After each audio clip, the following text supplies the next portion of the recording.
Good evening, everybody.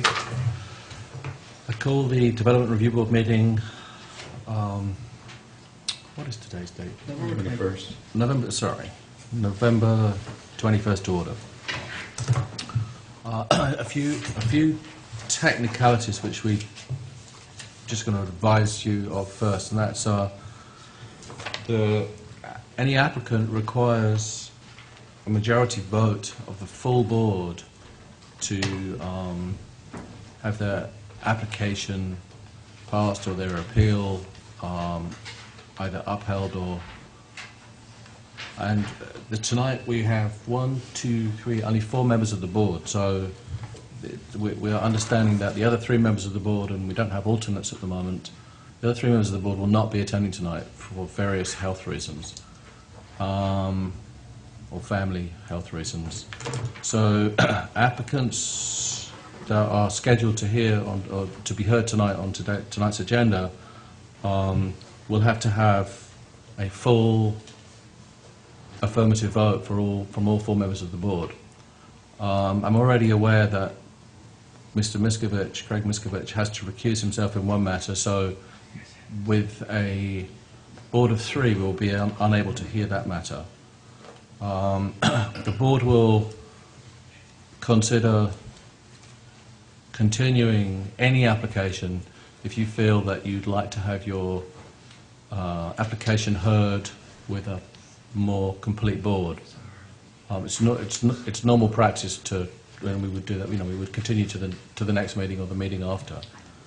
In a moment, I will go through and we'll just run through tonight's agenda and ask each of the applicants, if they're present, whether or not they wish to do that.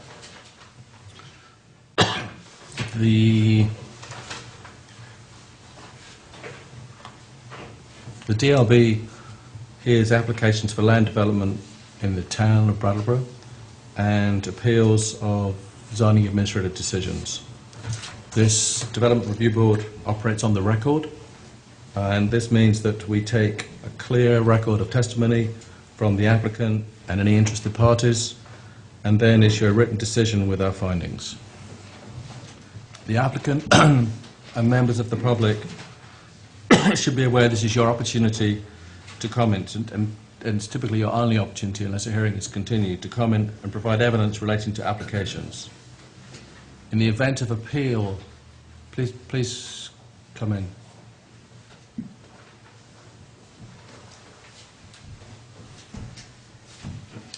In the event of appeal of a board decision to the Environmental Court, the court will not take additional testimony, but will look at the evidence from our hearings and the regulations and determine if the evidence supports the board's decision. So I encourage all of you to speak up tonight if you've got points to be made. I encourage applicants to give us as much information as they possibly can, and to do that at this hearing. As the board operates on the record, we're going to ask that you affirm that your testimony will be truthful. So now, if I could have anybody that wishes to speak tonight, either as an applicant or as an interested party, stand and take the following affirmation of oath. I hereby affirm that the evidence I give in the cause under consideration shall be the whole truth and nothing but the truth, under the pains and penalties of perjury. I do. I do. Thank you very much.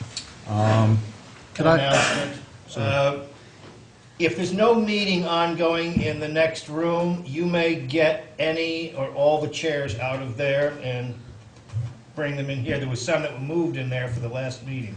Okay, thank you. Okay, another minor point is I'm going to ask, please sign in. I normally forget to ask people to do that.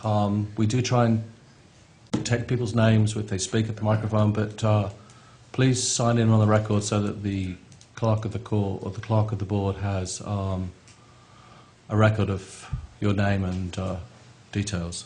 Thank you.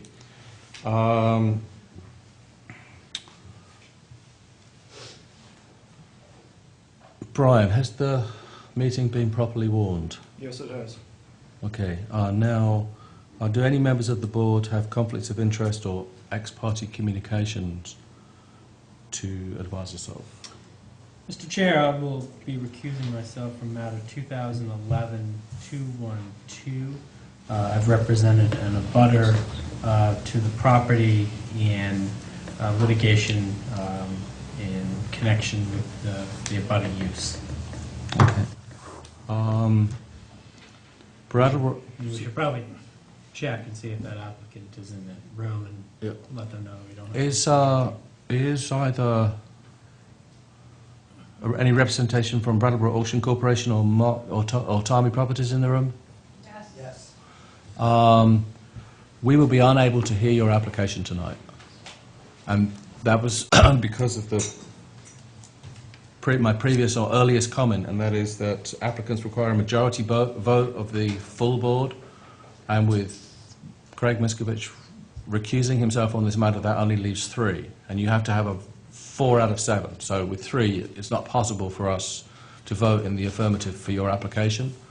So we will continue your application to the next meeting, being the 5th, December the 5th.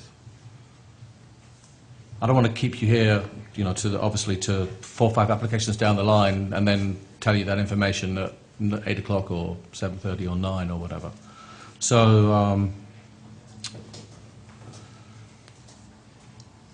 do you understand the reason for it? Just we have you know 3 people off sick, so Correct.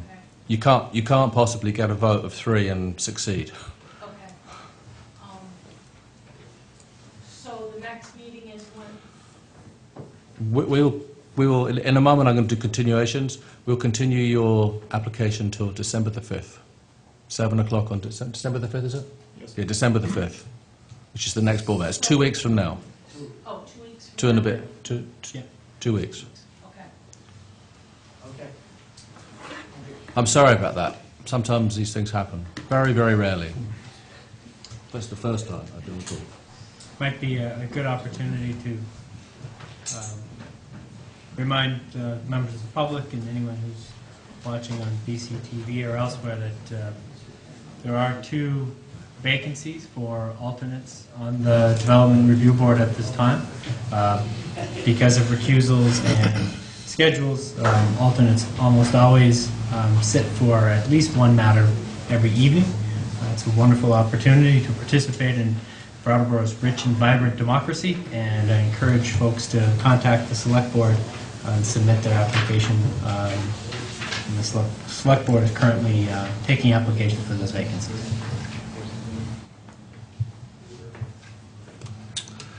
An interesting technicality. We don't have a. If you recuse yourself on the matter, we don't actually have. You can vote I'll on vote. it. I'll vote Okay. to continue that. It's not prejudicial to my client or Okay. the applicant. So, in the matter of 2011, actually, do I have to open the hearing first? I do. Okay, at this point, we'll open the public hearing, and I wish to deal with continuances or continuations first. So, let's deal with 2011-212, which is Brattleboro Auction Corporation for Tarmy Properties LLC. Looking for a motion to continue this application to our next meeting, December the 5th. So moved. Second. Seconded. All those in favour? Aye. 400. Okay, now we'll deal with application 2011-129, Michael Goin, Residential Rural District, request for site plan approval. There's a request for continuance to December the 19th. Looking for a motion to continue. So moved. Seconded. Moved and seconded. All those in favour? Aye. Aye. 400, Brian. And that was intentionally December 19th, not December 5th, right? The applicant has requested December 19th, yeah. We'll now skip to application 2011-218, Brattleboro Housing Authority, appeal of the zoning administrator's decision.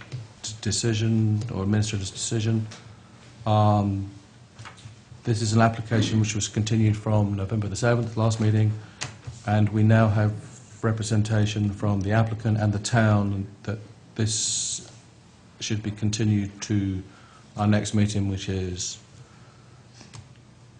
December the 5th. Looking for a motion to continue that application. So moved. Seconded. The applicant is present tonight. I don't know whether you, before we vote on it, whether you wish to make any comment.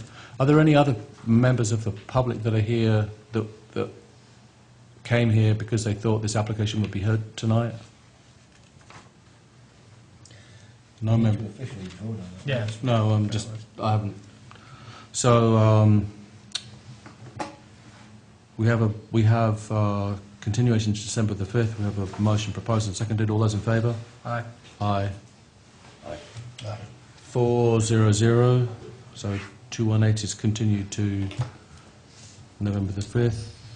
Sorry, December the 5th.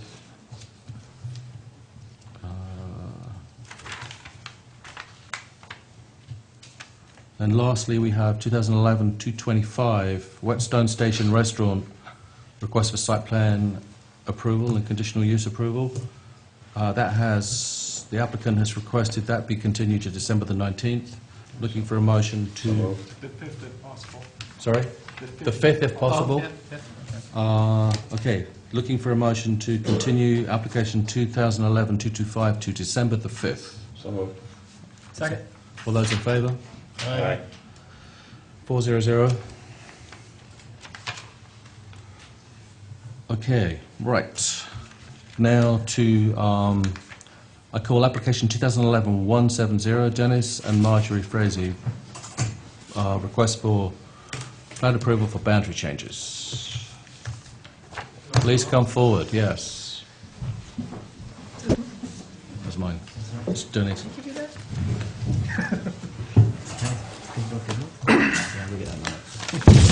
Good evening.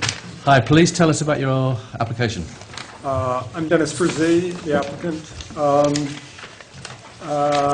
In 1986, when my wife and I purchased the property, it's our personal residence, we subdivided the land in anticipation of perhaps selling some lots someday. We've never done that. So we own all the land that's in the original subdivision that was approved by the zoning, or by this board in 1986, or by the zoning board in 1986. At this point, our son, Corey Frazee, and his family wish to build on one of the lots. And because of the lay of the land, we wish to amend the lot line. We're not changing the number of lots. On the existing drawing you have with us, is it lot 2? Lot 3. Lot 3 Yellow lot. is a 3-acre lot. We wish to, the original subdivision was done so that lot would be out of the view of our house. Now that our son is going to build on the land, we are less worried about having the house out of sight. So we're amending the lot line so it's a better place to site the new house that he and his family are going to build. And thus adding about 4 acres to that lot, which shows on the C1 drawing. That's really it in a nutshell. And subdivisions, we have only a few things we worry about. It doesn't look like the lot has frontage on a public way, but it has a deeded right of access over Lot 1 and other lots to a public way. Correct. And is that currently in Lot 3's deed, or will that be a part of the revisions that were being That'll be part of, implemented? all the access stuff would be done in deed language. We didn't do, the right-of-way across Lot 1, our lot, is on the subdivision plat that was approved in 1986, so that exists. Since we never sold any of the land, there were never any deeds drawn up. Okay. So, And Brian, the lots, all the lots in the district, I guess, One lot will be getting smaller. That lot will continue to be conforming in the district. Yes, And the 7.3 acres, that's conforming in the district as well. yes, all the lots are conforming. The the change to lot 3, or the expansion to lot 3. Lot 4 then has no right of way. Is that what I heard earlier? No, it has a right-of-way via the access road across Lot 1, and then around the bend there. And around the bend. Around the bend. That's an existing woods road.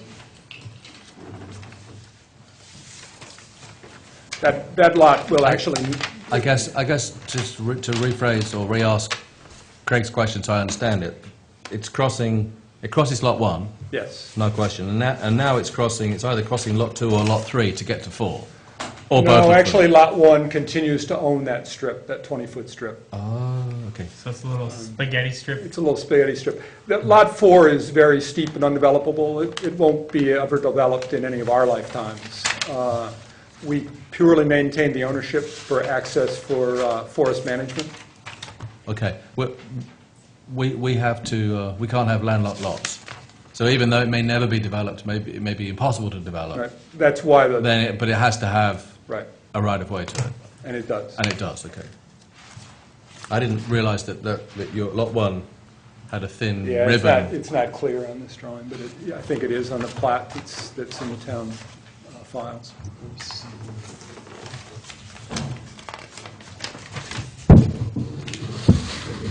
Yeah, I thought there was a line across there.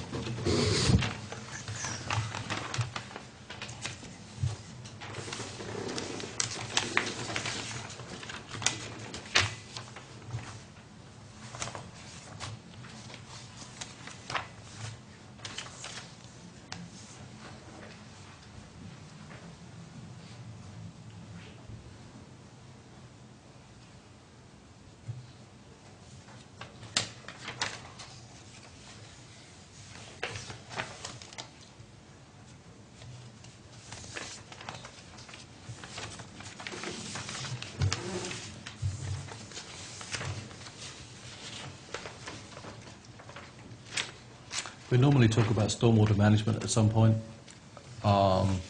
This development won't, and generally the rules relating to stormwater management is that any development of a piece of property shall not result in a net increase of stormwater leaving that property. There was a note in the draft decision about an engineered stormwater plan for the management plan for the property. Is that necessary, or? I'm not sure what the topology is like. I mean, is this a steep slope, or we don't? Lot 3 has a steep slope on it. It also has a flat area where we're thinking about building the house. Honestly, that's not something we considered. It's an existing subdivision, but I guess I would think that stormwater would be dealt with in site plan if we were talking about it for any improvements, because we don't know what those improvements look like at this point. Okay, we're just moving the boundary line, right? Yeah, moving we're it down. Okay. literally just moving a boundary line. We're actually using existing pins out there. So the survey that's on record at the town clerk is just going to be modified, hopefully without any field work. Yeah, you're absolutely correct. We would have dealt with stormwater management whenever it was originally subdivided, if it was. Yeah, there's a stream right along what would be the eastern boundary of the amended Lot 3 that's really not going to change. There's no development near it.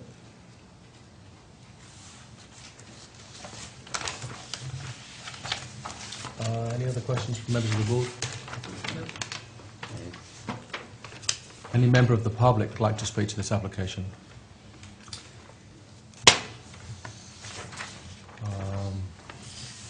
With that, I'm looking for a motion to approve application 2011-170, boundary adjustment to the property of Dennis and Marjorie Frazee. So moved. Second. All those in favour? Aye. 400. Thank you very much. Thank you. Thank you, gentlemen.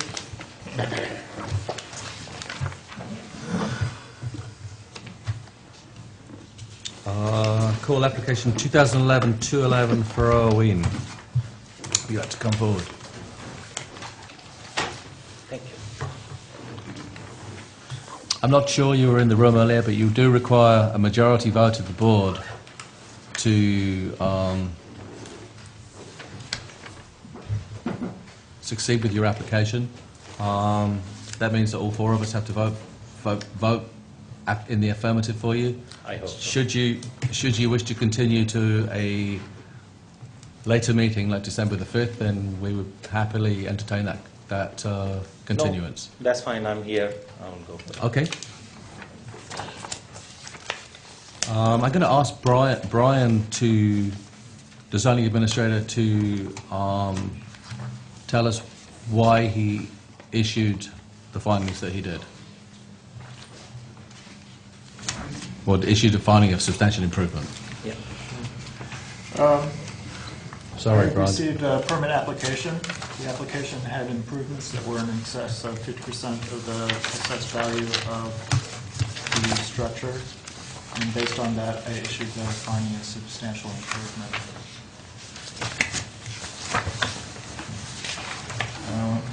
The applicant subsequently gave a new estimate, which is lower. Okay. So the numerator is getting smaller, but the denominator isn't changing. We're still going to use the assessed value of the property? Yes. Okay. As adjusted for the CLA, common level adjustment, okay. And what's the assessed value of the, and it's the assessed value of the building, not the assessed value of the entire property, right? We're at 299,780. Yeah.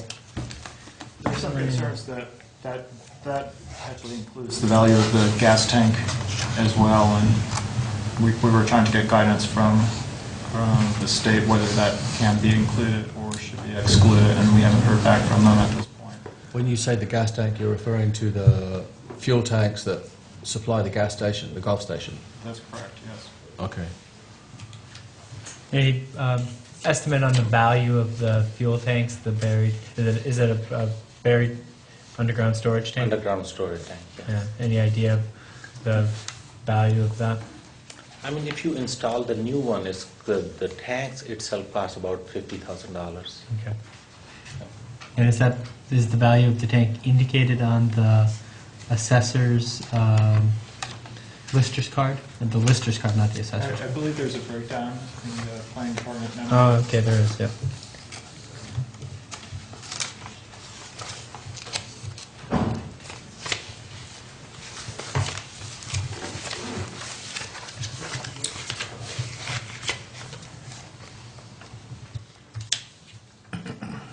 And what's the revised, is it an estimate or is it actual costs? Yeah, the revised is actual cost which occurred to improve inside the store.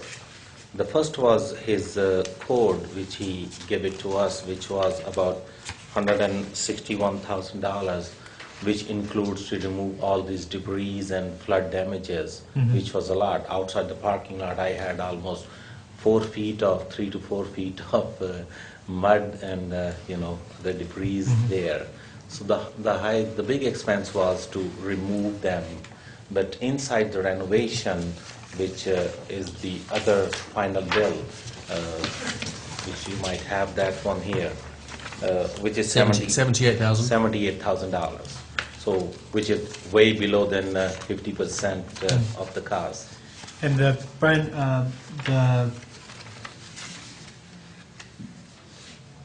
the costs of the debris removal aren't properly included in the numerator in the substantial improvement or substantial damage, correct? That's right. Demolition expenses are included, but debris removal not. Okay. But even then, this is the cost of the project. I did not pay him that much. A lot of debris removal and other work, I have hired the local people, and that cut a lot of cost down to me. but I think that it was not necessary to bring these expenses here. So I just brought that expenses I paid for inside renovation. Looks like so the math comes to, substantially under 50% now with the revised estimate. Was there, is there, in terms of this, sorry, How's the town, because there is, of course, a 3-year rolling review period, so substantial damage is and substantial improvement are calculated on all expenses over a 3-year period. Have you had substantial improvements to the property in the last 3 years? No, this is the first time I'm making any improvement. And how's the town monitoring these expenses and then other expenses to kind of keep the folks on, so you have an accurate 3-year rolling average or a 3-year rolling cumulative amount? We're enforcing the requirement that people take out permits for all renovations and repairs in the flood zone. We're also asking that all permits issued have that requirement in them. Okay. That'd be good for us to remember, to make that a condition of our approvals. Yeah. Right now, there are almost 25%, less than 25% expenses I did. So over the year, if any renovation comes up, I don't think so that will be that high. I'm not even able to do it. can I just ask you a few questions about it? So, Sure. in this invoice, I'm going to call it an invoice for $78,000. You have we can exclude, and I'm not sure whether it's even in here or not. We can exclude the cost of repairs for plans and specifications, for surveying, building permits were at no charge Right, they were anyway. free. Right, building permits, I got the free. Yeah. So, is there any amount of this that's relating to plans and specifications? No, I don't think. No, you don't think so? Was there any other work done or work still to be done that would be required based on the flood damage caused by Not at this time. Not at this time. I'm 100% done. Only the paint job was not done, which is done yesterday. So I'm completely over with my renovation. Again, is the paint job in this estimate? No. Paint was like on the, I don't know it is included or not. That's interior though, is it? Yeah. You're talking about the exterior painting or interior painting? Exterior painting. Exterior painting, yes. So that's a separate bill that's still to come. What about, there's some mention in your original estimate for repair of air conditioning compressors that's not in the current invoice? Right. This Some other work was quoted? Right. Air condition doesn't get damaged. They just cleaned them and they were start running again. So it didn't require replacing and still? No. No, okay. And what about, the other thing was, there's a security system? That is include there. If you see that the wiring replacement of the wires, because security system is all there. Only when we change the counter, we need to replace all these wirings, which is included here. Okay, and that so- is not a big expense. I think So number 9 was $6,000 worth of rewiring, and that included the security, the security system rewiring. That's correct. That was about $500 or $600, which is included.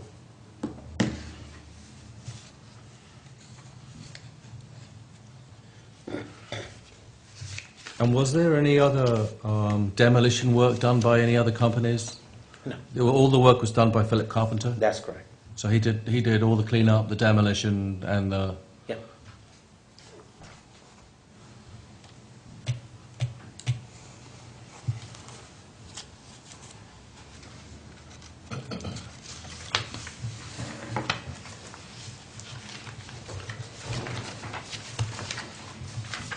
So even if you took out... Yeah, if you just go to the building, it's 200,000, so well under 50%. Better. Yeah. Speed, any questions? Any questions? Would any member of the public like to comment on this application?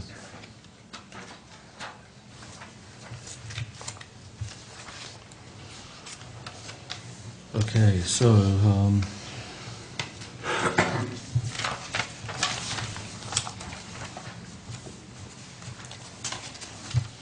do we do this in the affirmative, do we? Yep. So vote to overturn.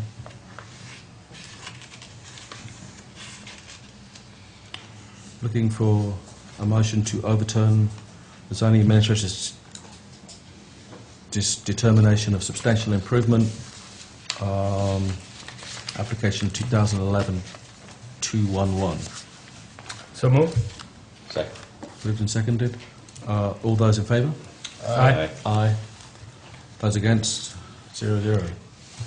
Brian, so that's 4-0-0. Thank you very much. Thank you.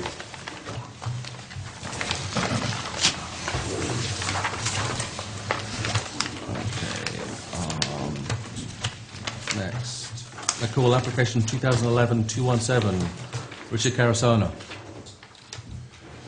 Please come forward and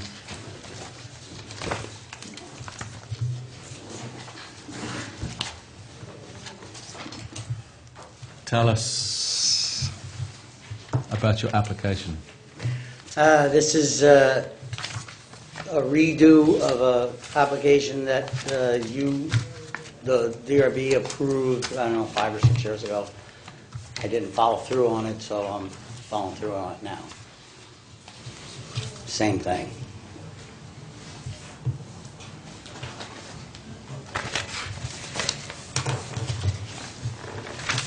All right, let me just make sure I have my bearings here.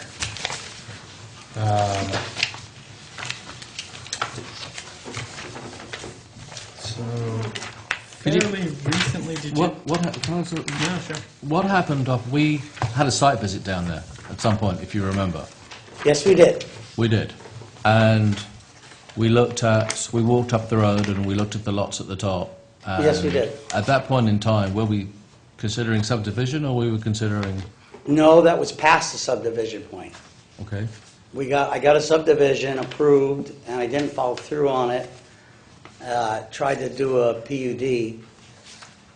That didn't fly, so I back to my original plan, because that did fly. Subdivision. Okay. Just a note here that in February 2011, the Development Review Board denied without prejudice the 2010 application from Mr. Carasona to create 2 residential building lots. So, That's because I didn't follow through on it. But if you go back 6 years Right, from but- there, but you this- did approve. right, but not following through on it is, that means a couple of different things to different people. What it can mean is that we granted the permit to subdivide. That permit to subdivide has a time limit on it. Right. And typically, you have to complete the project within, I think you have to commence within 1 year and complete within 2. And if you fail to do that, then our approval vanishes, and the applicant and landowner doesn't have the right to pursue the subdivision that was previously approved.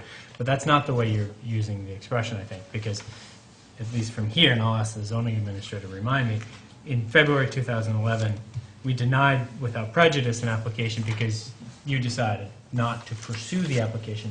But that's At that different time. than us approving it and No, having you... no, but I didn't say that. In about 2005 or 6, you approved my subdivision. I didn't follow through with the paperwork because your zoning administrator at the time was Jim Mullen. He convinced me not to follow through and file the paperwork, but to pursue doing a PUD.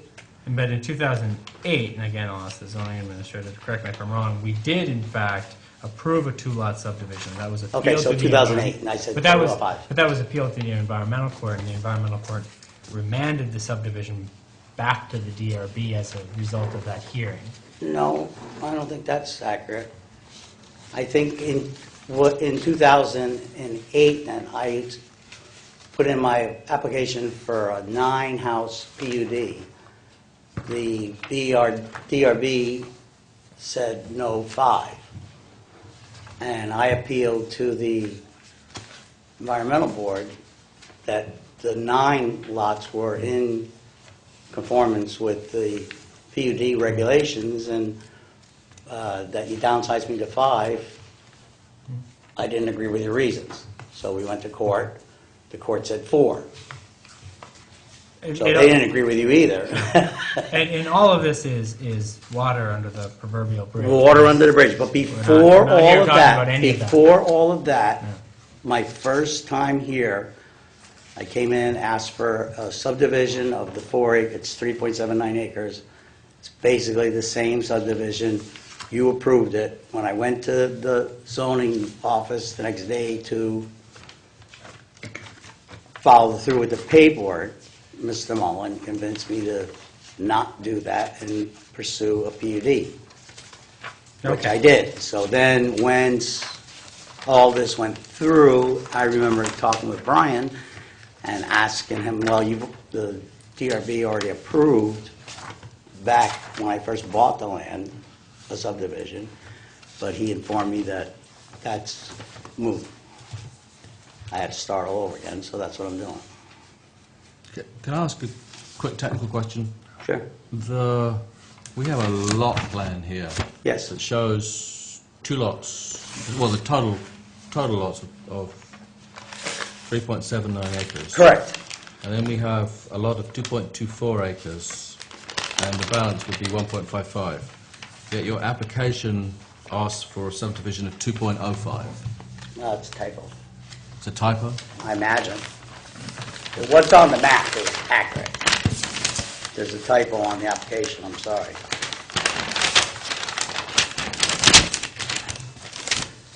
Lot 1 is 1.74, and Lot 2 is 205. That's not what's on my map. That's what I copied.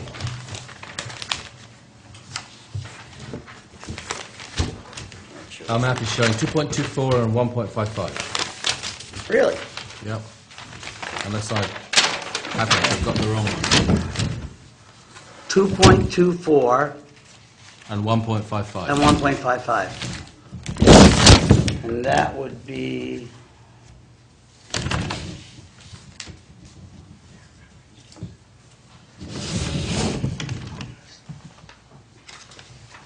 Oh, I see.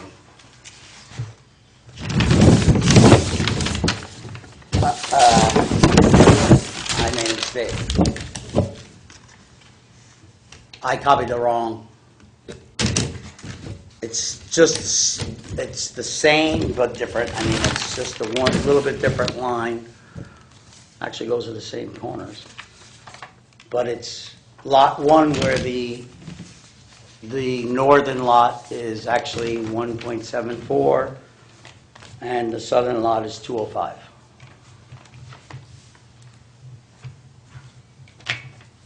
And does the the northern border of the southern lot move or change?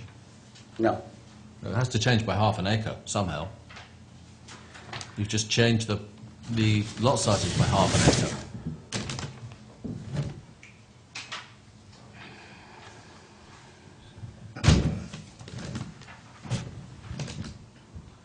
I can't say.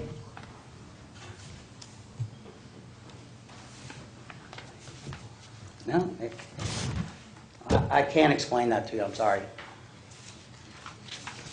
Because I see the same dimensions and different numbers. So I can't explain it. They're both over 1.5 acres, that's for sure. Either way.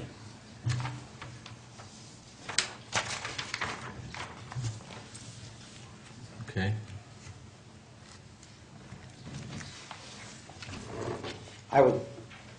The one that you have, it says what, 174 for the northern lot or 224? 224. All Right, that's this one, I correct.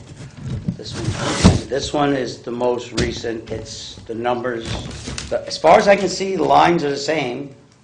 Oh, no, that's not this. Yeah, the lines are the same. The 124, 126, yeah. I can't explain why the numbers are different on the two different. Same engineer stamped both of these, so. Brian, the minimum lot size in the district is 1.5 acres? Yes, it is. Okay.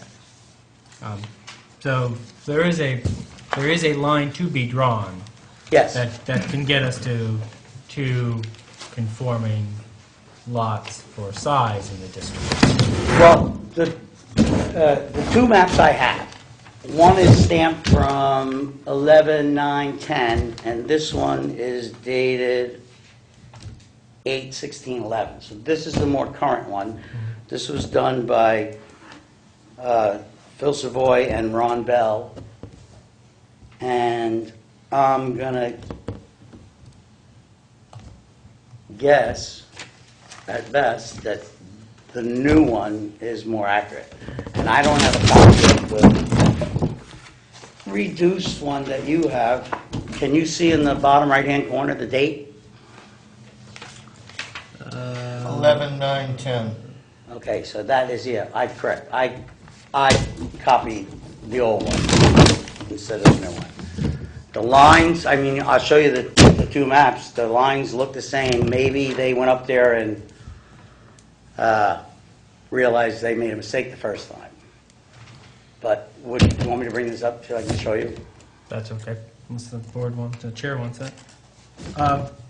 The next question I had is the right-of-way, so if it's possible to create two lots of appropriate size.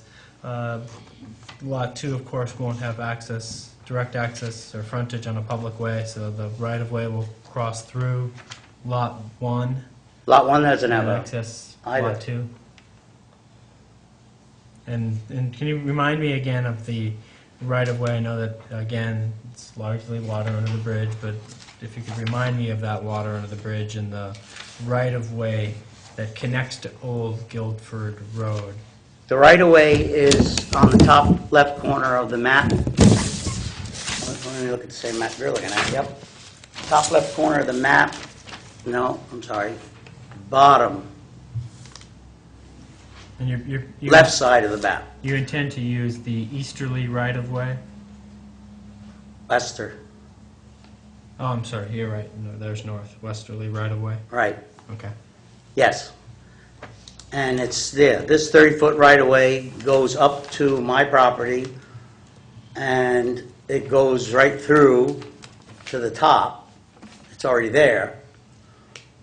So it's just gonna, we're gonna cut off it to the first two houses and cut off it to wherever the house up here decides to get built. And we tend not to litigate private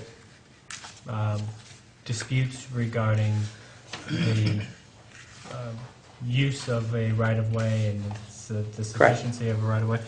But you believe that the right-of-way is sufficient to allow for a subdivision and access to two separate lots with a total of 4 house sites? Yes. Okay.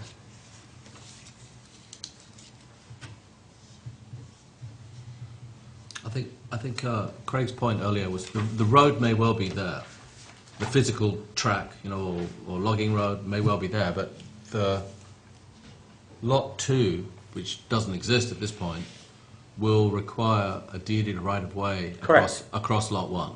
Correct. Even though the road's there, that doesn't make I understand. Okay.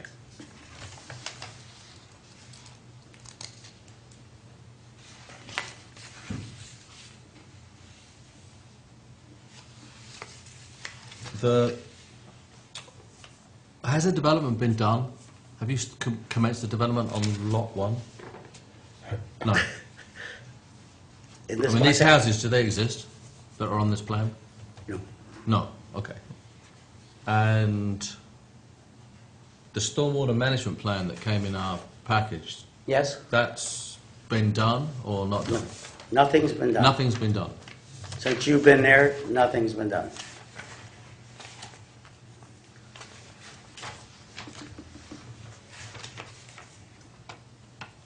Do you have a stormwater management plan for Lot 2, the upper lot? I mean, this presumably was done, this plan here was done for Lot, to deal with As I stormwater said, on you Lot have 1? the wrong map. This is the one with the stormwater for Lot 1 on the map. And yes, I believe that it's stamped and approved by the engineer, so I didn't bring it with me, but But this stormwater management plan for Lot, I assume it's for Lot, was for the entire lot or lot, the lower portion of it the was lot? for the entire, because it was only one lot at the time, so I'm expecting it to be, I don't know, I'm not an engineer. I mean, if the engineer says I gotta build another one, I'll build another one. It's not like, it's not that something that can't be done. I recall from our last site visit that the right-of-way, that westerly right-of-way, is a bit of a logging road, and there were points on that road where the grade, I think, was as much as maybe 16 degrees, maybe even more, but I remember it was well into the double digits. Do I you think have it's a little over 10, actually, but I think maybe 10 over its entire run, but even some points even steeper. Do you have a plan to develop that road in such a manner so it won't wash out or it won't cause runoff onto the abutting property? There's a general, as the chair mentioned earlier today, there's a general prohibition in the Brattleboro zoning ordinance for any development, land development, I understand that that. causes an increase in stormwater runoff off the property. And so, do you Well, have, do you it's have that kind of, I'm sorry, I didn't mean to interrupt. plan? No, that's it, I'm done. It's kind of the same question you just asked the people before me. The northern lot, or the southern lot, as it gets developed, the engineers will do what the state and the town regulates to make it a legal development. All I'm trying to do right now is separate make two pieces of property. That's all.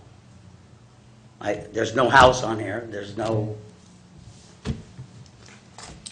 However, that it can't be done, I tell you, I guarantee you, that's no way. Of course it can be done, controlled. While we might have a bite at the apple on subdivision, that would really that'd be it for us, because the development of these two lots with single-family or looks like two-family dwellings is a permitted use in the district such that it doesn't require DRB approval.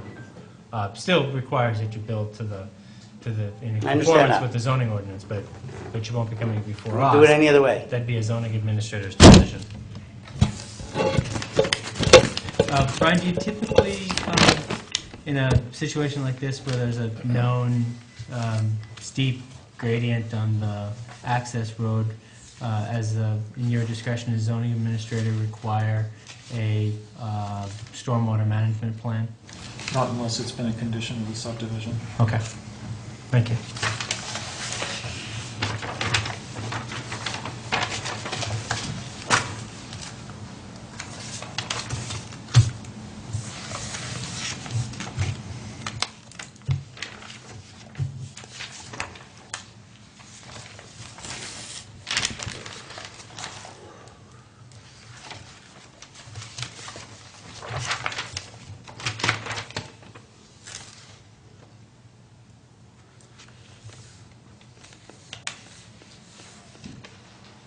And Mr. Carousel, you're not requesting any particular, thank you for showing, I guess, some house sites for two possible structures, or I should say a single structure.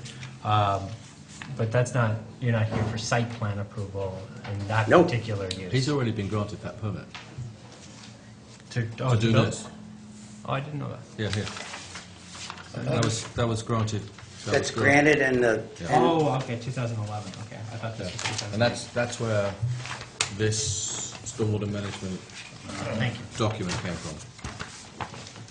Or as a result of that permit, this document, this yes, engineering was done by Bell exactly, because the zoning administrator required that a stormwater management plan was exactly. necessary. Okay.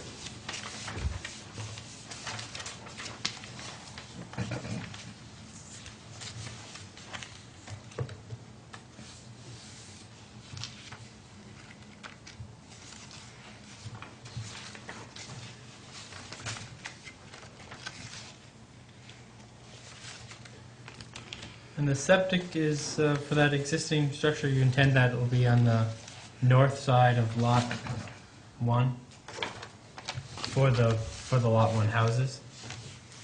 The whole thing, all four properties will be on city sewer, On city sewer? yes. Oh, so these, oh, I'm sorry, these are detention swell side. Thank Right, you. that's a That's the, stormwater pond. Pond. okay. So the property's going to go on town sewer, and you're putting wells in there? I'm going to put a A well? well pump house, feed all four houses. The neighbor's got a well, he gets 15 gallons a minute. It's probably more than enough.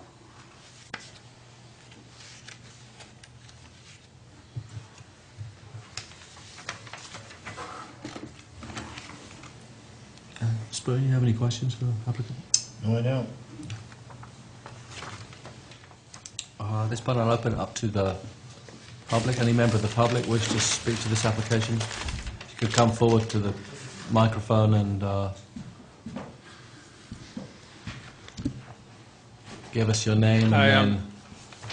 Michael Hi. Hertz. I'm representing Ed Bowline as well as the Burrows who own, and the Higleys. The Burrows and Ed Bowline and the Burrows own the other three lots of this original four-lot subdivision. And the Higleys are abutters to the roadway down by the Old Guilford Road. As I understand it, since we've skipped the classification process, then we're here on approval of a final plot plan. Is that correct? No. Oh, in terms of major or minor subdivision? Yes. It's been the board's practice recently that with minor subdivisions, we can, should we so decide, go right the way through to plat approval at the initial meeting. We skip the sketch plan stage and combine it. Right. So that seems to be what we're doing. We may well do that, or we may ask the applicant to produce more information. Yeah. Well, I mean, one of the concerns I have in doing that is the applicant doesn't even seem to know what map he's relying upon or submitting. I actually have two maps that, by Mr. Fitzgerald, that both say they were revised as of November 9, 2010, which show a different interior line, even though both acreages are the same. Is the date on the one the board has, 11/10? I'm sorry, 11/9/2010? I've got 11/9/10, revised 8/16. Hang on 1 second. 1608. Revised 8/16/08, and then presumably revised again at 11/9/10. Yeah, well, I have two maps with bearing those same dates, which have a different, in a prior hearing when he was applying for a subdivision, when he was applying for 2.24 and a 1.55, he submitted a map that, where the interior line is quite a bit farther to the right. So I question the accuracy of the map that's been submitted. on that basis alone. The other concern we have here, and I'm going to have Mr. Boline testify about it, but is that, and also Mr. Stevens, he previously, the last permit he got was for the duplex or the two single-family homes, and that did include a provision for a stormwater management plan. And it's Mr. Stevens' opinion that the plan submitted is inadequate and for a number of reasons. And we're very concerned about expanding this development when he hasn't provided a plan that will do the job that it's supposed to be doing. And I'd also point out that because we're dealing with a property on a right-of-way instead of a public road, we have to deal with, I think it's 4120 of the zoning regulations. And under, there's the statute 44, section 4412,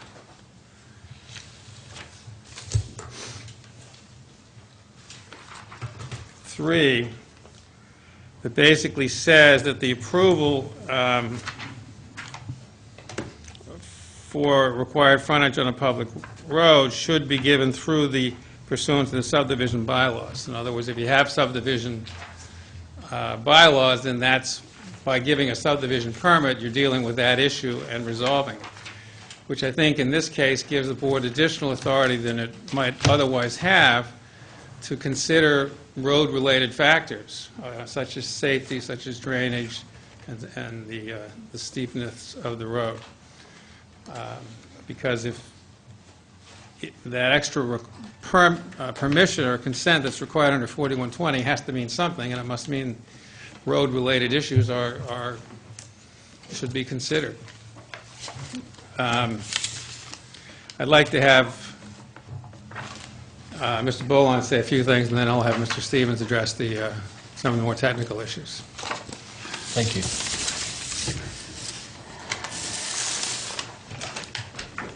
Good evening. My name's Ed Boline. My property abuts Mr. Carasona's property. As you mentioned earlier, this board in a previous application had visited the site, so I think many of the people up there have firsthand knowledge of what that grade was like and what the road is like, the right-of-way.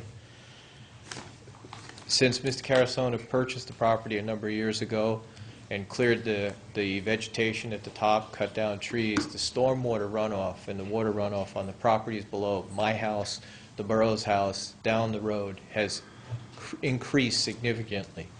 The road just deteriorates all the time. I find it difficult to imagine that putting 4 dwellings up there or subdividing the lot and adding the road traffic, the cars that would come up and down in its current state is not going to worsen that condition. I don't feel confident in the plans that have been submitted based on the inaccuracies of, even right here tonight, things that don't match up to the plans. I'm not an engineer, but hopefully we'll hear shortly from someone that is. And I really want to express the concern that I still feel that we've got a real stormwater issue. I think we have a safety issue. There's children that play there. If we do subdivide, if Mr. Carasona builds 4 dwelling units there, that's 40, 50 car trips a day. The site just isn't suited for it. Now, I'm concerned about my property. I'm concerned about what it'll do to my home over time, and I'm concerned about my grandchildren and neighbors. Lastly, the other thing is, as it was mentioned, Mr. Carasona got a permit for developing the lot as a single lot. I don't feel, based on what I've read, that he's met the conditions of that permit. And even before he's acted on that permit, he's now, again, applying another application on top of it to try to split the property, to try to maximize the footprint of the housing on it. And while that's, again, may not be part of this board's authority, it's still going to affect my property as a neighbor. And I do not feel comfortable that the plans have adequately addressed what's going to happen. As the spring thaw, and as we have heavy rains, and we have another storm like we just had back here with Hurricane Irene. So, it's really, thank you. Thank you. Before Mr. Stevens testifies, I just wanted to bring one other point. Under Section 260, number 3, a subdivider is to apply for all state permits required for the proposed subdivision and submit copies of the applications to the board. Clearly, a WW permit's required here for subdivision, and we haven't seen any WW application presented. And as Mr. Stevens will indicate, there may also be additional permits required, such as a stormwater permit. But I think he's failed in that specific requirement. And I'll ask Bob to take over. Good evening, Bob Stevens, Stevens and Associates. As the applicant had said, this is, I was preparing for tonight's comments on behalf of the neighbors for the subdivision, and when I looked at the plan, I realized it was very much like the same plan that we had looked at back in 2010.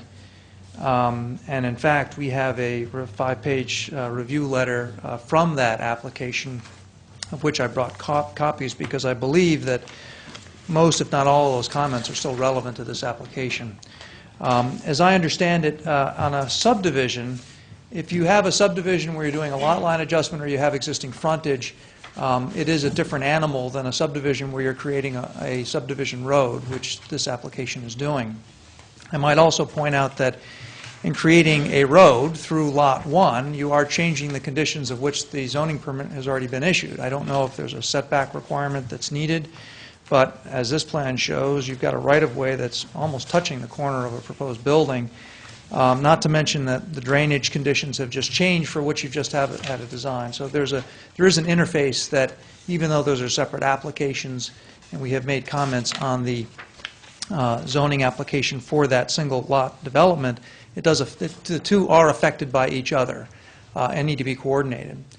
And again, I wasn't sure if we were doing classification tonight, because there certainly seems to be enough information to classify this as a minor or major.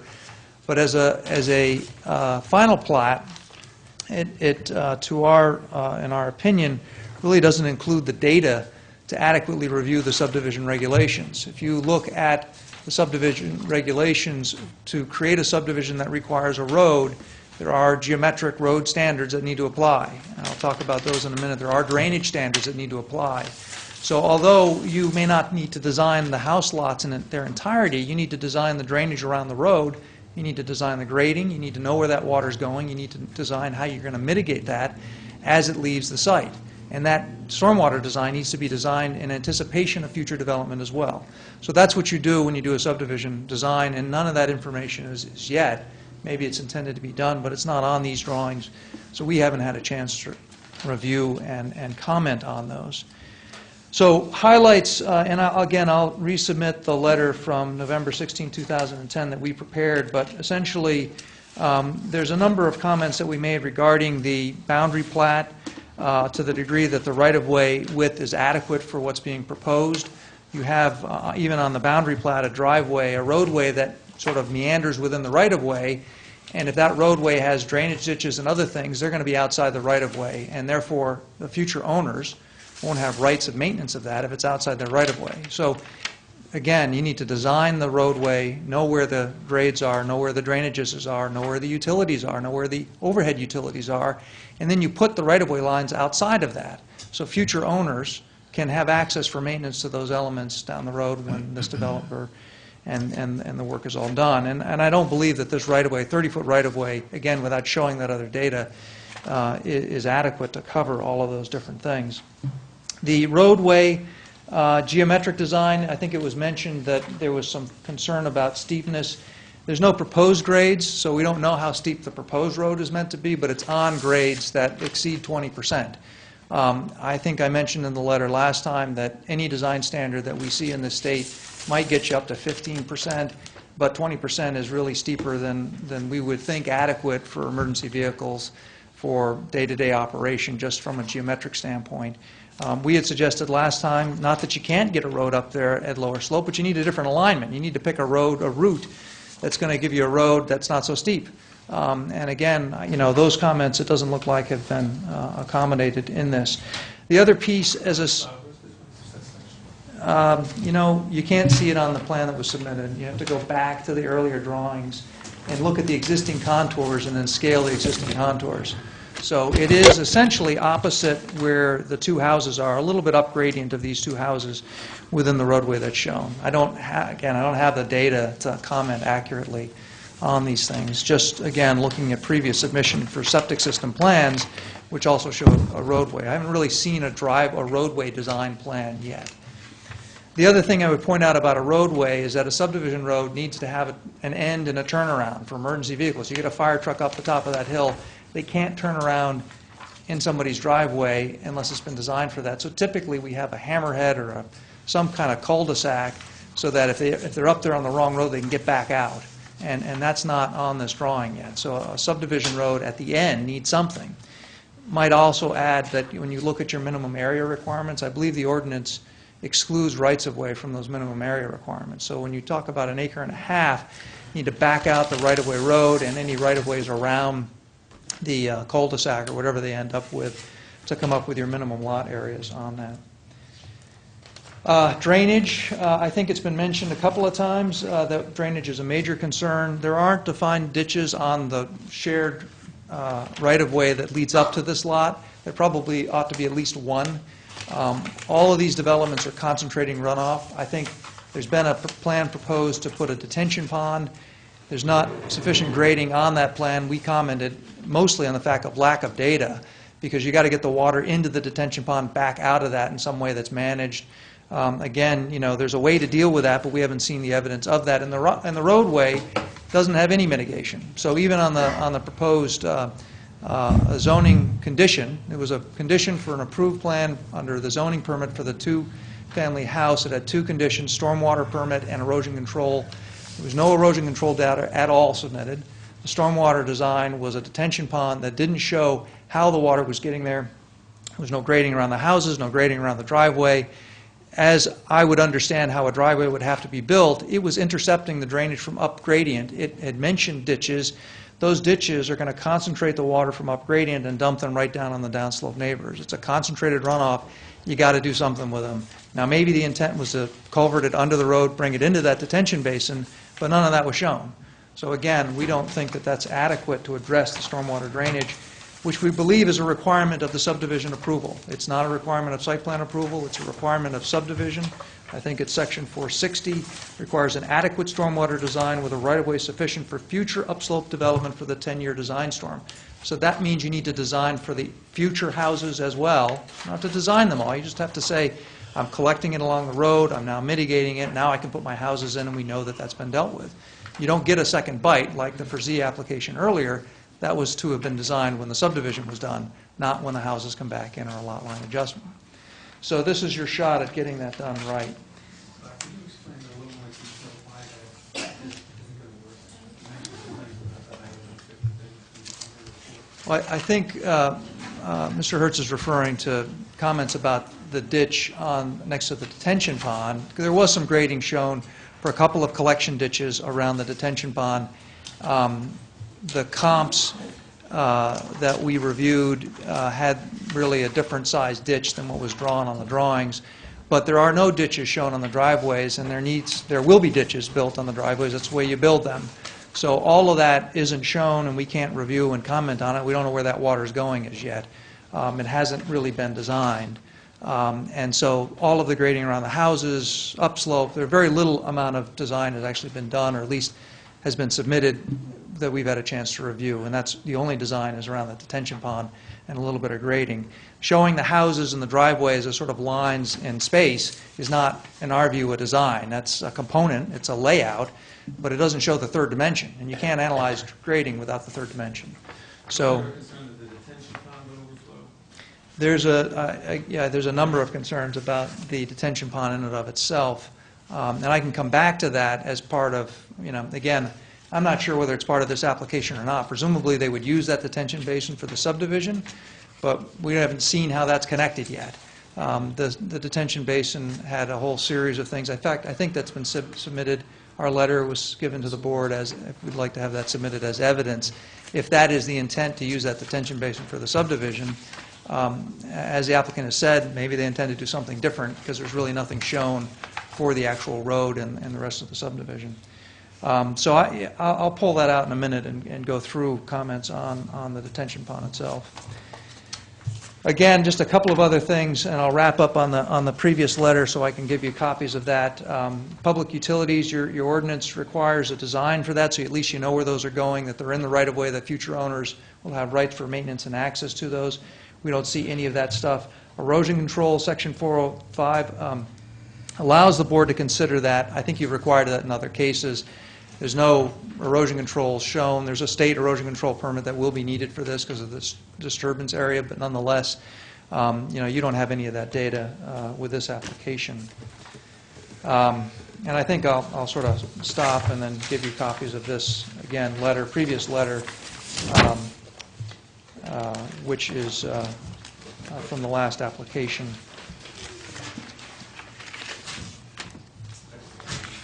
What's that? The last subdivision application.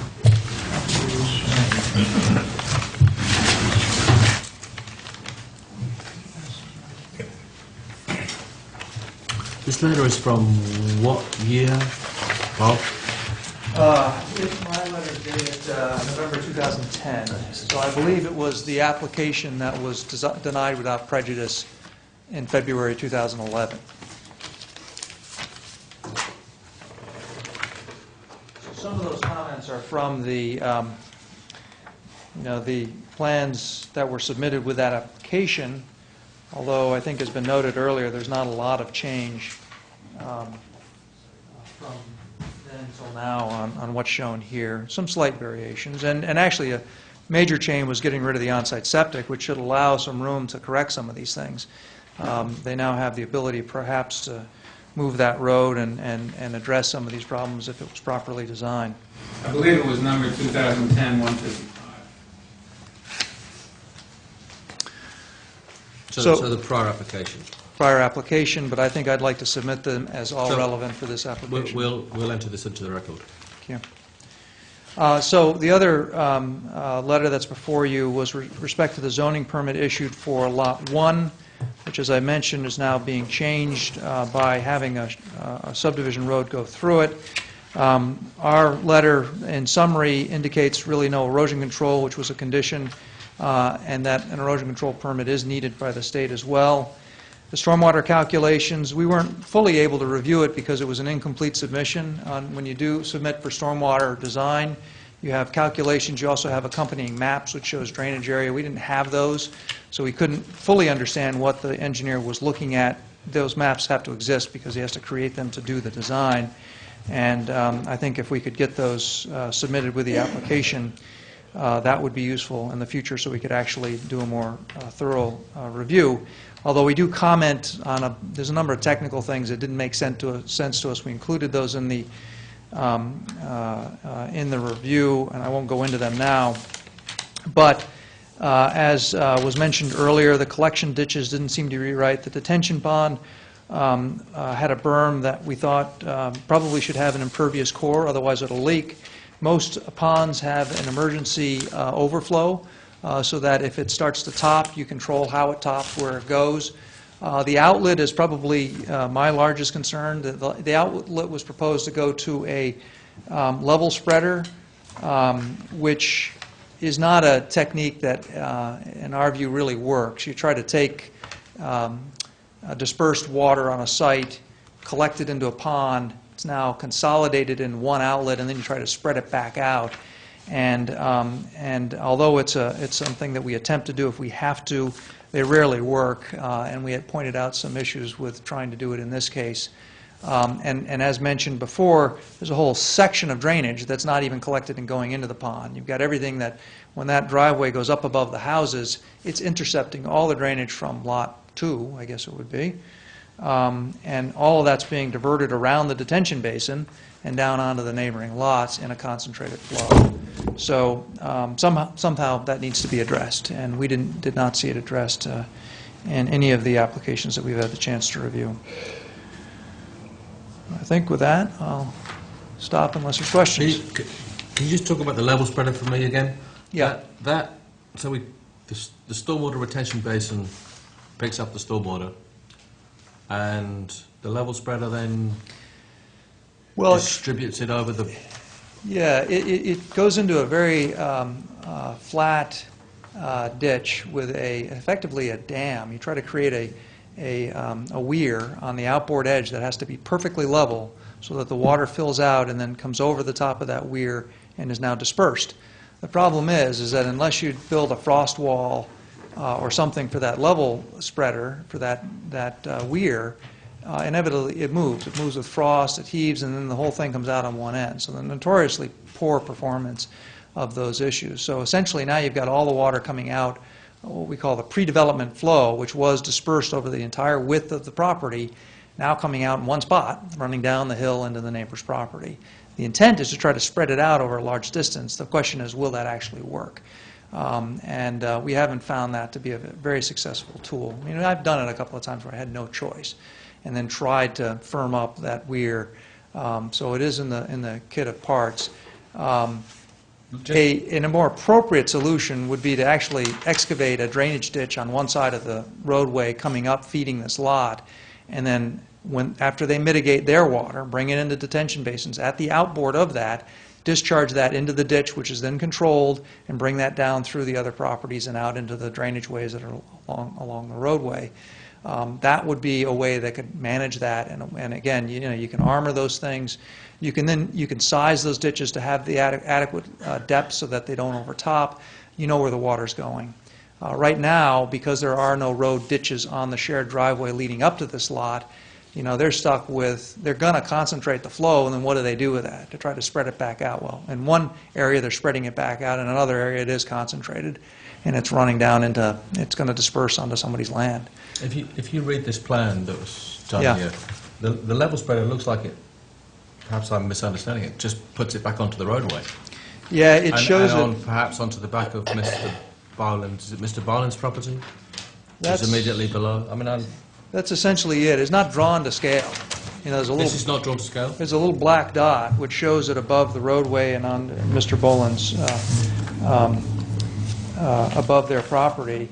So I'm trying to remember in the drainage calculations what the length was, but I don't believe that. I think it's just it's a symbol indicating that that's where it would go, rather than an actual. I believe that's the case. I'd have to look that up. It says the length of the weir was 8 feet. Oh, in that case, that is about what it's showing. Yeah. So, again, the detention pond will do something. It will mitigate some of that peak flow. It's just not collecting it all, and then it doesn't have an outlet or overflow in a way that meets the standard of care that we usually design these things for. It's really not up to par for any of the minimum standards, in our opinion. Thank you.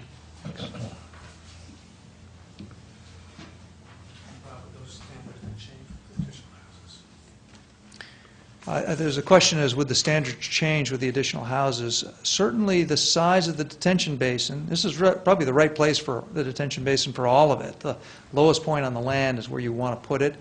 You would want a bigger detention basin down there. You could try to put a second one up top. I don't know what the details of that are, but there's always some water that gets missed if you don't have it down on the bottom. In that case, it would need to get bigger. And as mentioned before, there's not enough data to know. It doesn't show how it's collecting all the rest of the runoff. So the runoff from the site, the runoff from the roadway, very little of the roadway is even going to that detention basin. And unless there's some drainage structures the water would have to run through the house and the garage to get down there too, you know, so there's got to be something that collects it and pipes it through there, because you have effectively a big dam between the house and the breezeways, and all of that stuff is right across the topography. So again, it's only a partial design, and it would change. All of that would need to change and be coordinated with the work that's upgrading.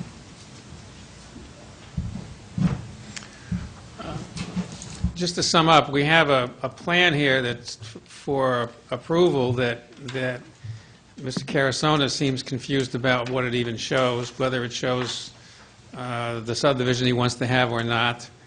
I point out it doesn't have the developer's name and address as required. It doesn't have the subdivision name. It still calls it a planned residential development on the title, which it is. Under 320F, the board can require contour lines. That might be something you'd want to do, particularly given the steepness of this driveway as it goes up from Lot 1 up into Lot 2. He hasn't submitted any indication of applications for the necessary state permits, at least, which would at least include a WW permit. He submitted a storm management plan, which in Mr. Stevens' opinion is inadequate to meet the requirements of the existing permit, much less the additional burden that would be imposed by this second subdivision and additional housing on the second subdivision, and without any erosion controls as well. And for those reasons, we would like to see either the board deny the application or require him to provide additional information and come back for another hearing on that when we've had some additional and more meaningful information provided. Thank you. Thank you. Would anybody else in the public like to speak to this application?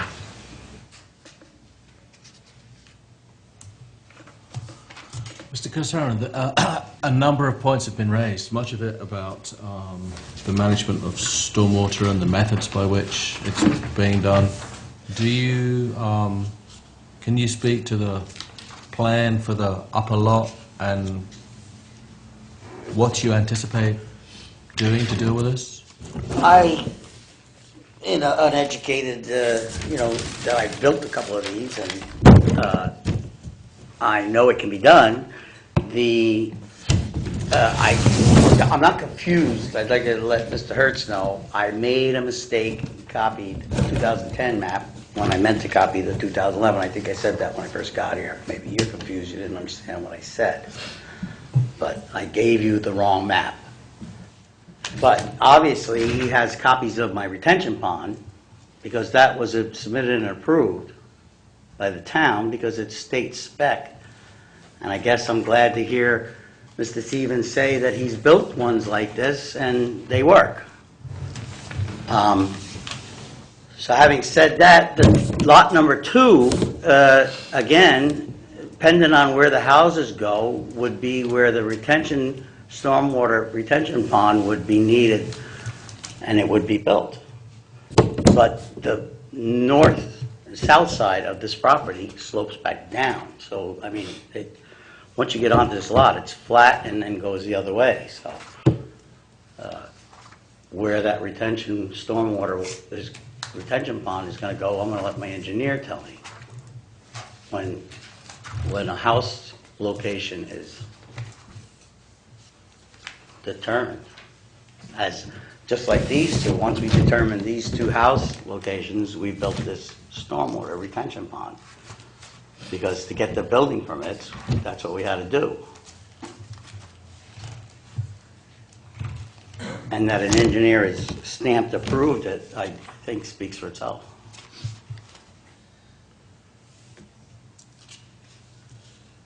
So right now, all I want to do is cut off this 1.5 acre of land from the parcel, because in a green world, you don't put 2 houses on 4 acres of land. You used to back in the 90s and the 80s, but you don't do that in the 21st century. It's just, he keeps asking for a WW permit. We're going to have city sewer. So we're going to hook into the sewer that's abutting that comes up to my neighbor's land, Mr. Warden. I have a deal with him to hook into his sewer line. He put it in anticipation of 4 houses up here. It's a 6-inch line. It's going to be able to handle it. So the power's underground. I I don't understand, these, I apologize for giving you the wrong map. I certainly didn't mean to do that on purpose.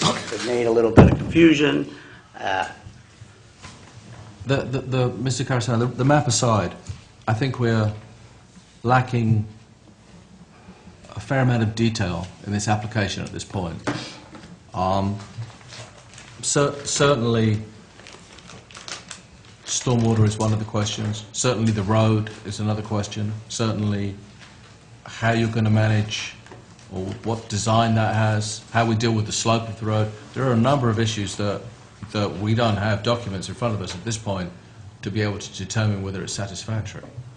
And Well, is it my understanding, maybe it's wrong, but all I'm asking for is a subdivision. If once I go to develop this upper lot, just like the lower lot, to get the building permit, the zoning administrator wanted to see the stormwater retention, the road grade and things like that. But the zoning administrator wasn't dealing with the subdivision. The zoning administrator was dealing with the single lot. Right. Which you came in with the proposal to build a duplex or 2 houses on. Correct. This is slightly different. We're now subdividing that land and we're looking at the issues that are involved with the subdivision of that land in terms of erosion control, stormwater management, the road, access. I mean, simple things such as, and I say simple things, but such as fire access, fire department access and having a turnaround at the top. It's not indicated anywhere on these plans. I'm sure you'll tell me that you'll do it, and I'm sure that at some point in time you'll go to the zoning administrator and say, here it is on the map. But we're going to deal with that in terms of subdivision now. Okay. There's a lady at the back that wishes to speak. Please come forward.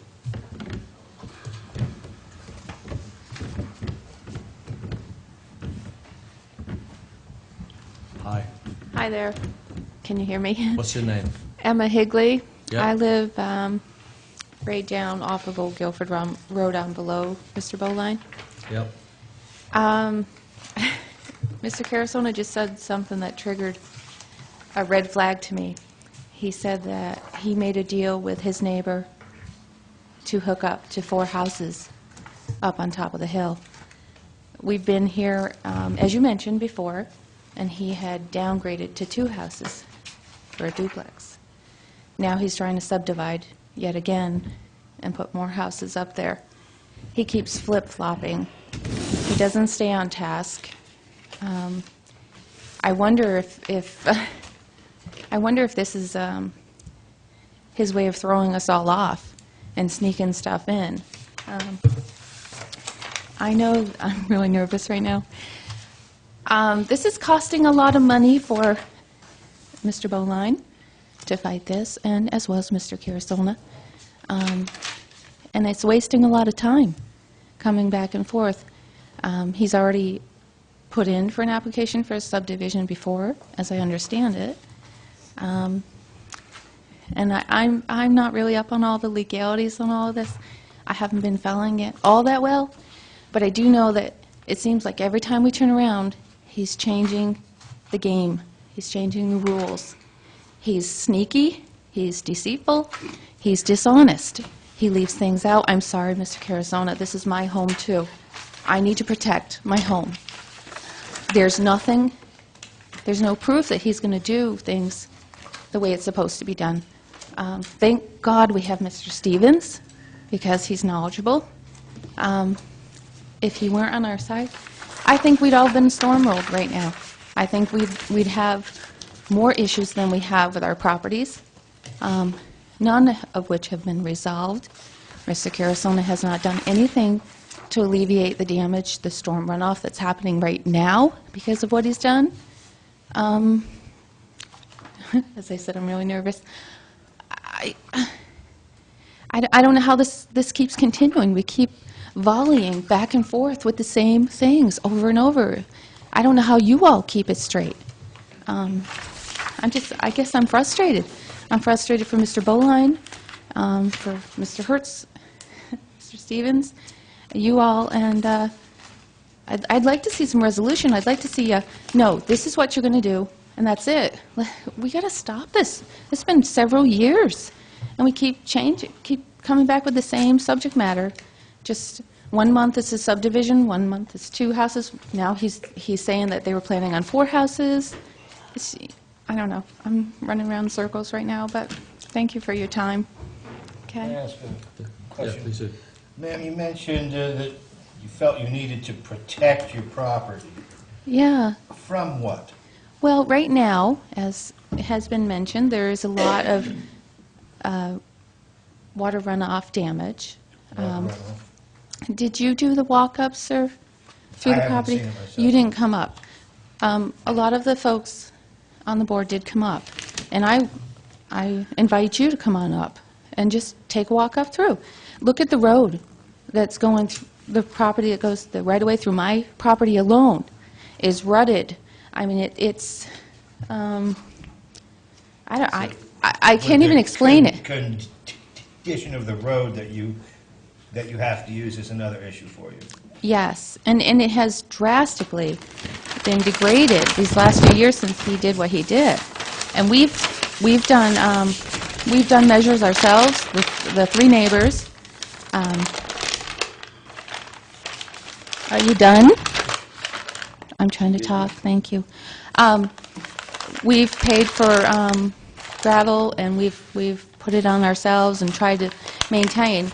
In the spring, we've had cars literally get stuck in there up to their axles because of the water that comes down through, and it gets so muddy. And that's from the runoff. Yeah, so the condition of the road and the runoff, Yeah. is there anything else? Well, right now, that's the immediate thing that I'm seeing, okay? Because of what we've been through and the flip-flopping and him just saying that he has a deal with his neighbor in anticipation of putting 4 homes up there, after we were just here not too long ago with him saying he was putting a duplex, that is a huge red flag to me, saying, I can't trust him. He has ulterior motives. He wants to put as much up there as he can, and he'll keep changing it until he gets the right people on the board who's going to say, okay, let it go. I'm tired of this. You know, that's what I'm fearful of. And I don't know if he's going to follow all the rules. He hasn't so far, so what's the indication that he will later? I want to know that A, B, and C are done before he gets the approval. I want assurance that he's going to follow the rules, and he's going to have the drainage that's supposed to be there to protect our properties.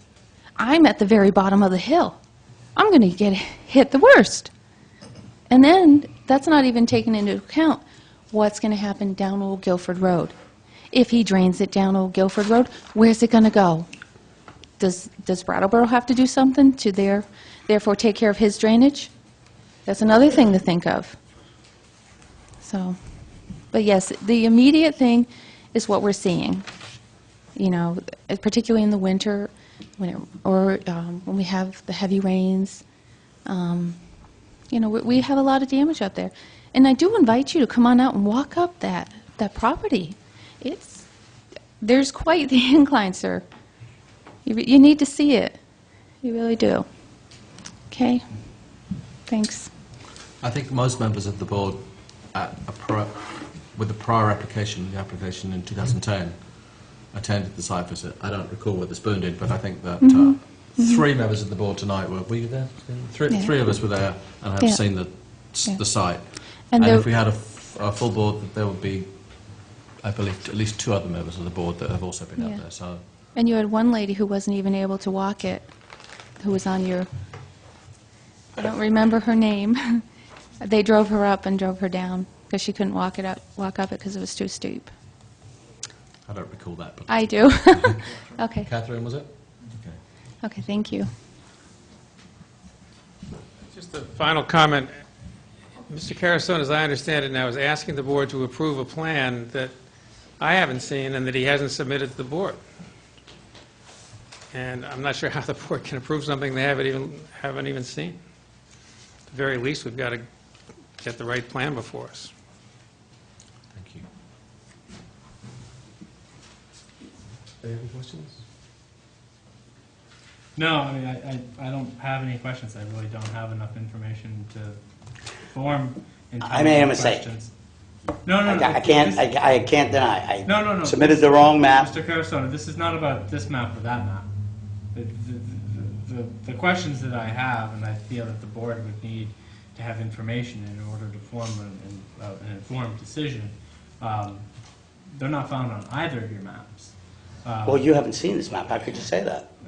They've never been on any map that you've submitted to this board. I for an submitted the application. wrong map. If you had this map in front of you, it would be a different story, but we can't do anything about it right now because I gave you the wrong one. So what I would recommend is that we treat this as a sketch plan. Yeah, Because sketch plan review. It's and barely sketch plan. Yeah. It's enough for us to identify the issues that are important to the board. We can classify it as minor.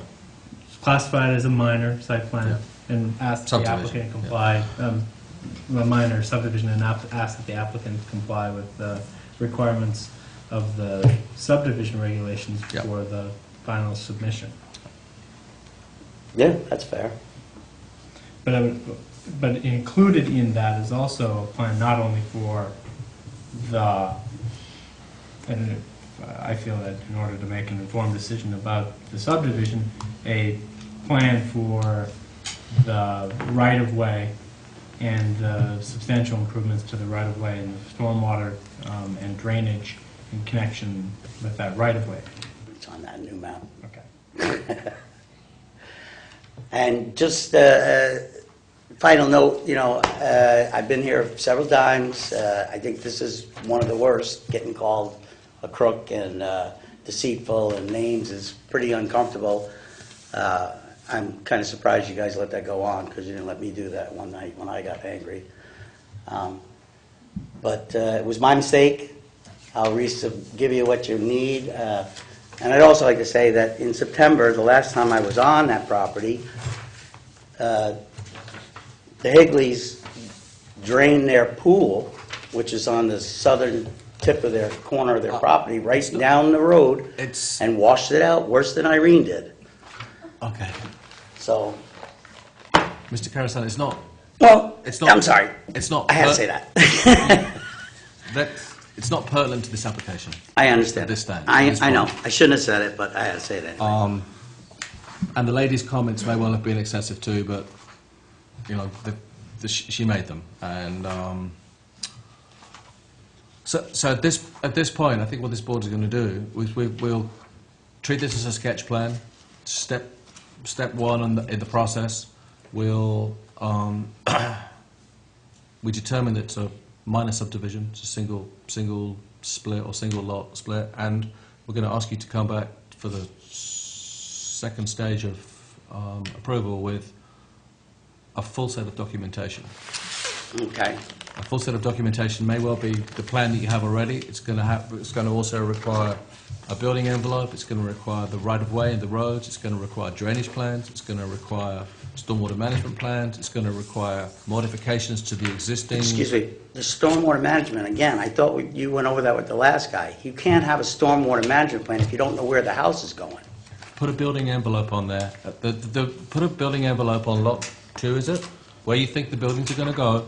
Calculate what you think the stormwater runoff is going to be based on the road going there, the turnaround that's going to have to be put in there, the size of the roofs, the size of the structures. I mean, you're not, well, maybe you don't. You have some idea that you're going to build a 2,000 square foot home or a 10,000 square foot home, whatever it is, and then do the calculations based on that.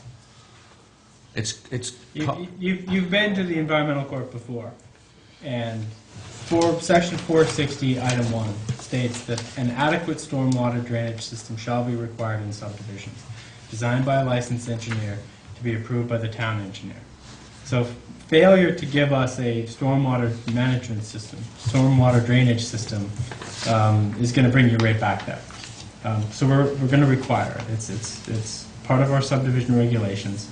This subdivision has from experience from the board, serious stormwater management issues. You have grades on that road exceeding 20%. We've all walked up them, and we've all seen the condition of the road.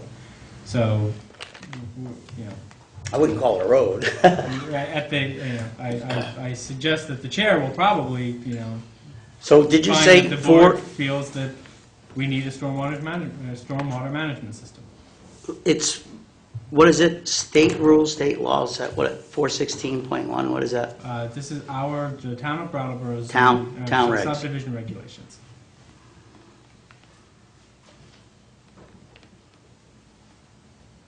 For Brattleboro. Okay.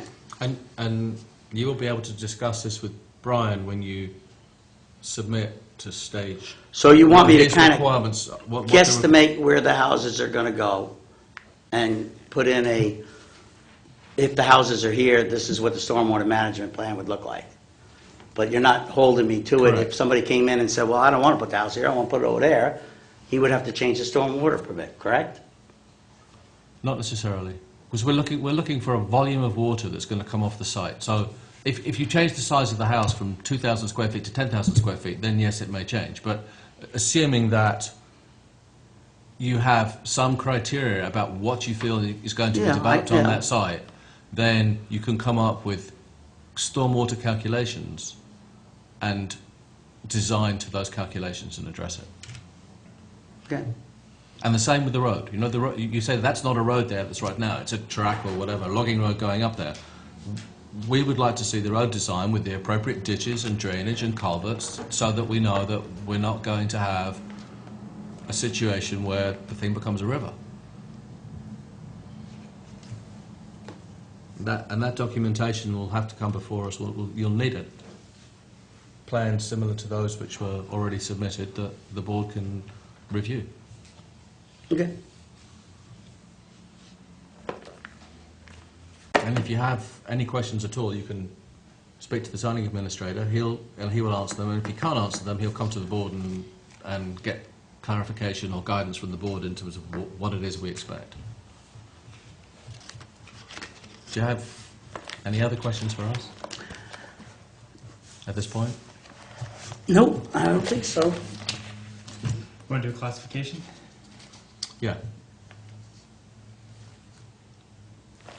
Looking for a motion to classify application 2010-155 as a minor subdivision. 2011. Sorry. Whoops, wrong. Read the wrong letter. 2011-217. 2011-217. So Apologize. moved. All those in favour? Aye. 400. Thank you.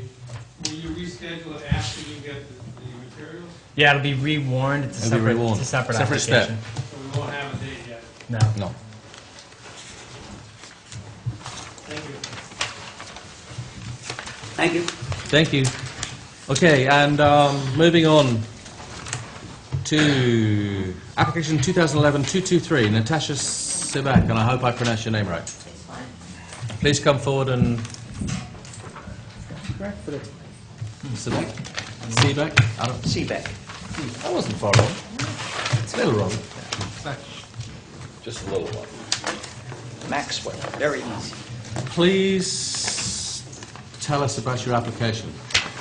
Thank you. I'm Jim Maxwell. I'm here with my client, Natasha Seebeck.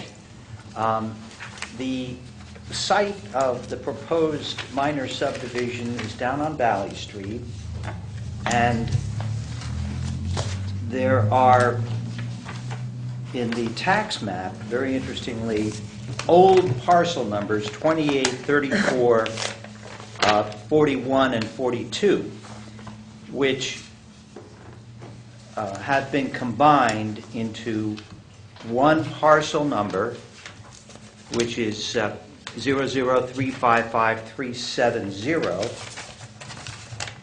and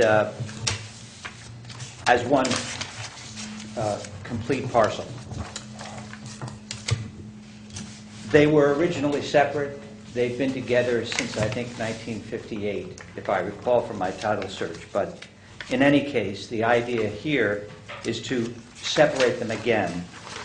On the original lots 28 and 34, you can see in the little circles there on the tax map, there is a multi-unit, there are 4 condos. It's a multi-unit building with 2 porches, and, or is it 4 porches? 4 porches, a porch for each one.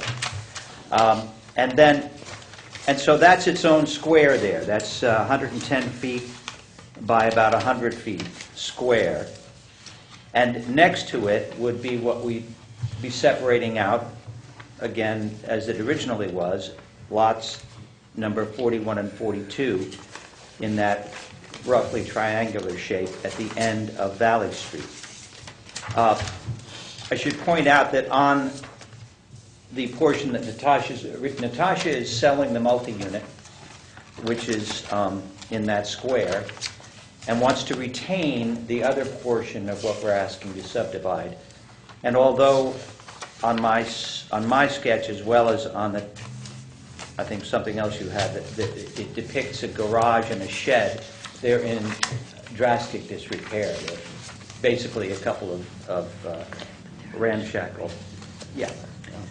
Next to lot 41, 42, and this is, again, kind of in a parenthesis because we're going to probably have to come back at a later date. This Riverview Street, interestingly, looks on all the maps as if it's a street that goes right on down next to 41 and 42. It actually, Riverview basically ends at Valley Street. Everything further down there is overgrown, and who knows. So we're not asking you tonight. We're going to come back eventually and ask the town to give that back. But back in 1911, that piece of Riverview Street was conveyed to the town of Brattleboro, the piece that's right along the border of lines of parcels 41 and 42. Does it, if it was there, does it go anywhere? Does it connect to any property? No. It goes back into the, well, Smack into the buildings. the ones that are there, yeah. And it's woods. It's overgrown at the valley, up toward Valley Street, and then wooded. Actually, may I make a statement? No. I'm sorry, about safety. Okay? We will come to public participation. No, it was going to be answering this question. Okay. Yeah, but we're not doing Riverview Oh, yeah, Street yeah, tonight. yeah. Please. Okay. What we're doing is we're separating the parcels. Right. Riverview Street's another night. No. So, the fact that it was several lots originally Yeah. really has no bearing on what we're doing tonight. I mean, No, it's it's just historic that they were interest. put together and we Yeah. want to take them apart. And in fact, Are you using the same line that was there before? That line? exact same lines. The slides B21 and B22 down in the wine cellar in the town clerk's office show you that original Fort Dummer plan, which has 4 separate lots, which are now 28, 34, 41, and 42. Then, as I say, in 1958, for reasons I'm not sure why, it all became one lot, and now we're asking to separate it again. And will the lot with the units on it, the 4 units, still have plenty of all the setbacks it needs? Yeah, well, again, the building is there, and the lot itself will be totally unchanged. It's just that the line on my sketch, you'll see we're putting back in the original line that was between lots 28 and 34 and lot 41 and 42. Yeah, but we wouldn't want to create a boundary line that would make that building within a setback. Let me look at my sketch here. to be conforming. At all, you think there's plenty of room there? Yeah. Well, I question whether the frontage on Lot 2 is conforming. Because if Riverview Street doesn't exist, then we don't have 196 feet on it. We only have 65 feet. We have 65 feet on Valley Street. You have 65 feet on Valley Street, that's correct. And the minimum frontage in the area is 110. Is that correct? Well, Now, what's the frontage in the district? Just Riverview Street is a street. Well, again, this It's could... not there, though. It may be overgrown, but it's on the maps as a street. Okay. What's the frontage, minimum frontage? I believe it's 60 feet there. 60 feet for a 2-unit dwelling, okay. Again, if we do come back and ask you to... 100 feet for a, look, get it right. 80 feet for 3 to 4. Yeah. So, and the lot where 4142 is, there's no dwelling on that lot. But if we do ask for getting back Riverview Street, that will extend that frontage from 65 feet to whatever the other side of that Riverview Street gets to be. But Riverview Street, as it stands, is a town road. Yes. Just it seems That's right. seems to peter out somewhere near the front of your property. Good way to put it. Well, it all depends, whether or not it extends the frontage will depend where that, if it's returned, Yeah. where the line is drawn. If it goes straight up, it will That's true. not change the frontage. Yeah. In any case, there will be no construction, no change at all on the lot that is being conveyed.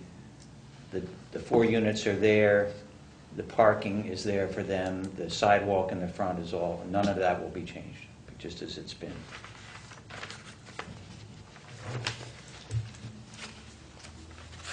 The structures, we'll define them as accessory structures for the moment, that are on what will become Lot 2. You said they're dilapidated garages Yes. or sheds or something. Yes. They're not a part of or a use to the multi-unit dwelling. No, they are inoperable as anything that they might have originally been intended to be. I mean, whether the garage was originally intended to be a garage for someone living on one of those lots could be, but right now they're really outlying accessory structures.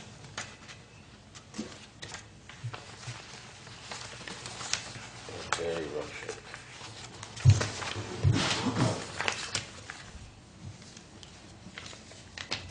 Is that area, just out of curiosity, if you happen to know, in that, I don't know how to describe, you see where it says 30 feet? Yes, yes. And then on the other side it says 60, there's a little Right. area. Right. Is that a separate lot? Is that owned by somebody? Or is that a In part terms the- of ownership, I didn't do any checking on that, but you know that the field is right behind. Yeah, I can see the Little League field. Yeah, so I think that it is depicted on the original Fort Dummer survey as a lot number 40 or whatever, but it's it's basically just the field. There's no dwelling behind there, I guess is my point. Oh, is that, maybe just to, it's all, are your lots on about the same elevation as the Little League field? Oh, yes. Oh, I see. Yeah, and then there's a fence there, too. Yeah, Yeah. okay. I see what's going on.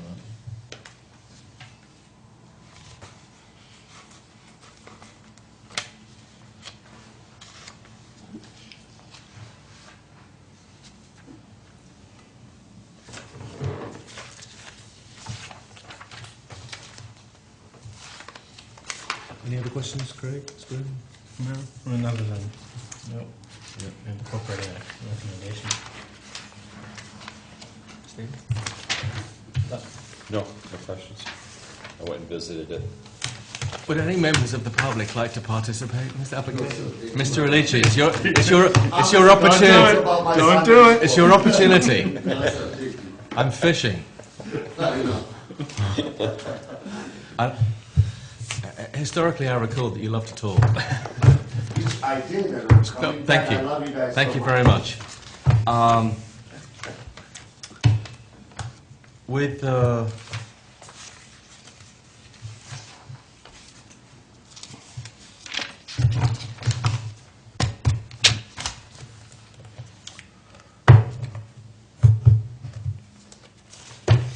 We're going to need a final plat that's drawn by a surveyor, Okay. rather than the sort of sketch style that It we was have an here. Elise Maxwell original. Okay. So we'll, the measurements are accurate, I should say. I'm sure, but it'll need to be a surveyed plat that Okay. will get filed with the town once you've done the subdivision. So with that, and it has to show the tax Understood. the tax map parcel numbers and so on and so forth. With that additional condition, I'm looking for a motion to approve application 2011-223. So moved. So second. And seconded. All those in favour? Aye. 400.